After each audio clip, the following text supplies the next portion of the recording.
नमस्कार दोस्तों, स्वागत है आपका बीआरएच फैक्ट। दोस्तों, आज की वीडियो में हम आपको बताएंगे कि 2023 में भारतीय नौसेना की सबमरीन्स के बारे में, यानी कि पनडुब्बियों के बारे में, कि भारत के पास कितनी पनडुब्बियां 2023 में ऑपरेशनल में हैं और इनमें कितनी हमारी न्यूक्लियर पनडुब्बी हैं और भारत दुनिया में सबमरीन के मामले में कहां ठहरता है। दोस्तों, अगर हम पनडुब्बियों की बात करें तो किसी भी देश की नौसेना पनडुब्बियों के बिना कुछ भी नहीं है, चाहे उसके पास कितने भी नेवी के जहाज क्यों ना हो। दोस्तों, आपको पता ही होगा, पनडुब्बी पानी के भीतर काफी दिनों तक रह सकती है और उनमें से जो न्यूक्लियर पनडुब्बी होती है वह तो कई महीने तक पानी में संचालित हो सकती है और हम भारतीयों को इस चीज पर गर्व होना चाहिए कि हमारे पास न्यूक्लियर पनडुब्बी है। दोस्तों, पनडुब्बी एक ऐसा हथियार है कि दुश्मन देश को पता ही नहीं चलता कि कब और कहां से हमला हो जाएगा, क्योंकि पनडुब्बियों को ट्रैक करना बहुत ही ज्यादा मुश्किल होता है और अगर हम इसे ट्रैक करने की बात करें तो सिर्फ सैटेलाइट के जरिए ही उन्हें पनडुब्बियों को ट्रैक किया जा सकता है, वह भी जब सतह पर आती है। और न्यूक्लियर पनडुब्बी उसको तो ट्रैक करना उससे भी ज्यादा कठिन होता है, क्योंकि वह कई महीनों तक सतह पर आती ही नहीं है। ऐसे में किसी और देश को पता ही नहीं चलता कि पनडुब्बियों की सही लोकेशन है कहां। और दोस्तों,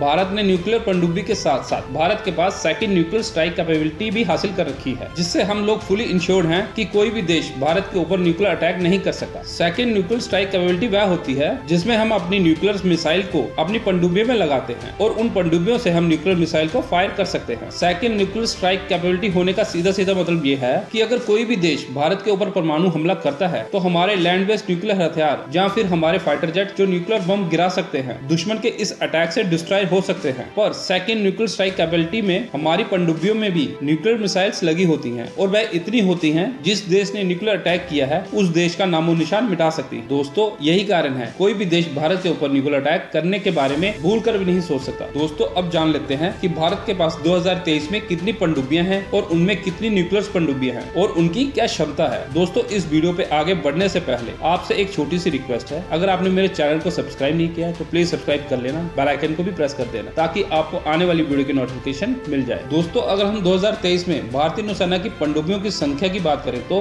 टोटल 18 पनडुब्बियां हैं और जो फिलहाल अंडरग्राउंड वाटर में संचालित है। दोस्तों, हम सबसे पहले बात करेंगे डीजल इलेक्ट्रिक सबमरीन्स के बारे में, यानी कि पनडुब्बियों के बारे में, फिर आपको बताएंगे न्यूक्लियर सबमरीन्स के बारे में। डीजल इलेक्ट्रिक सबमरीन्स की बात करें तो हमारे पास सबसे पहले आती है कलवरी क्लास सबमरीन। ये एक अटैक सबमरीन है और इसे डिजाइन किया है French naval defence and energy company ने, फ्रांस की कंपनी है। इसे मैन्युफैक्चर किया है मच गांव डॉग लिमिटेड द्वारा मुंबई में। दोस्तों, कलवरी क्लास में टोटल 5 सबमरीन्स हैं, जिसमें INS Kalvari S21, INS Khanderi S22, INS Karanj S23, INS Vela S24 और 5वीं है आईएनएस विगर S25। दोस्तों, ये तो 5 पनडुब्बियां हो गई हमारी कलवरी क्लास, जहां से हम स्कॉर्पियन क्लास भी कहते हैं। दूसरे नंबर पर आती है शिशुमार क्लास सबमरीन, जिसे हम टाइप 209 सबमरीन्स भी कहते हैं। ये भी एक अटैक सबमरीन है, किया है जर्मनी की कंपनी ने और इसे मैन्युफैक्चरिंग किया है मचगांव डॉग लिमिटेड मुंबई ने। दोस्तों, इस क्लास में 4 सबमरीन्स आती, Shishumar S44, शंकुश S45, Shalki S46, चौथी है शंकुल S47। दोस्तों, तीसरी आती है Sindhu Ghosh class, kilo class भी कहते हैं। ये भी एक अटैक सबमरीन्स है, डिजाइन किया है सोवियत यूनियन ने। दोस्तों, इसमें कुल 7 सबमरीन्स आती हैं। पहली है सिंधु घोष S55, सिंधु राज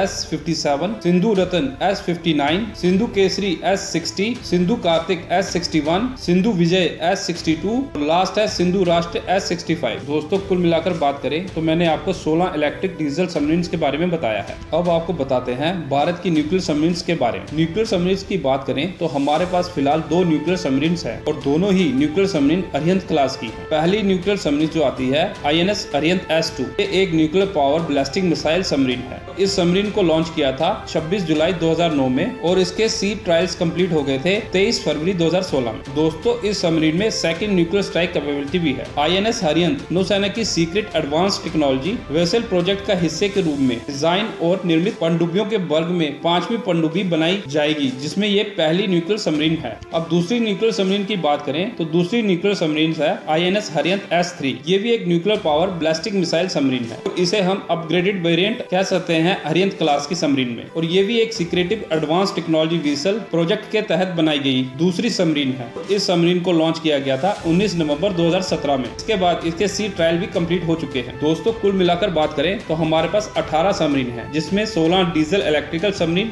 और 2 nuclear power blasting missile submarine है। अगर हम बात करें कि कितने देशों के पास न्यूक्लियर सबमरीन है तो मैं आपको बता दूं, पूरी दुनिया में कुल 6 ही देश हैं जिनके पास न्यूक्लियर सबमरीन है, जिसमें United state, Russia, China, France, United kingdom और दुनिया का 6वां देश ऐसा भारत भी हो गया है जिसके पास न्यूक्लियर सबमरीन है। वहीं अगर हम बात करें कि चीन के पास कितनी सबमरीन है, तो दोस्तों सही आंकड़ा तो नहीं है, फिर भी उसके पास 59 सबमरीन है और जिसमें 12 न्यूक्लियर पावर सबमरीन है। दोस्तों देखा जाए तो भारतीय नौसेना को अभी बहुत ज्यादा काम करना है अपने सबमरीन पर, और भारत सरकार को चाहिए कि भारतीय नौसेना के लिए जल्द से जल्द और प्रोजेक्ट चलाएं जिनमें ज्यादा सबमरीन बनाई जाए। और दोस्तों कुछ प्रोजेक्ट्स चल भी रहे हैं जिसके तहत भारतीय नौसेना को और सबमरीन मिलेगी, जैसे कि प्रोजेक्ट 75 आई। भारतीय वैज्ञानिक कुछ ऐसे प्रोजेक्ट्स पर भी काम कर रहे हैं जिसमें सबमरीन के लिए ड्रोन बनाए जा रहे हैं, और अगर ये प्रोजेक्ट कामयाब हो जाता है तो हमारे भारतीय नौसेना के लिए चीन की पनडुब्बियों का मुकाबला करना आसान हो जाएगा। और दोस्तों भारतीय वैज्ञानिकों के लिए कमेंट सेक्शन में जय हिंद लिखना ना भूलें। और इसके साथ अगर आपको ये वीडियो अच्छी लगी हो तो इसे लाइक और चैनल को सब्सक्राइब कर देना। जय हिंद।